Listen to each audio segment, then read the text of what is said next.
Binigyang diin ni Pangulong Ferdinand R. Marcos Jr. na dapat alisin sa pamamahagi ng tulong ang anumang uri ng pamumulitika.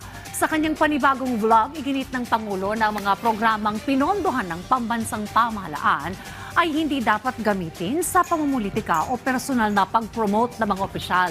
Dagdag pa ng Pangulo, may umiiral ng polisiya na nagbabawal sa mga ganitong gawain, kabilang na ang Memorandum Circular ng DILG at mga probisyon sa ilalim ng 2026 General Appropriations Act. Sa ngayon, pinag-aaralan na ng pamahalaan ng digitalization ng proseso ng pamahagi ng ayuda para mapabilis pa ito, partikular na para sa mga senior citizen.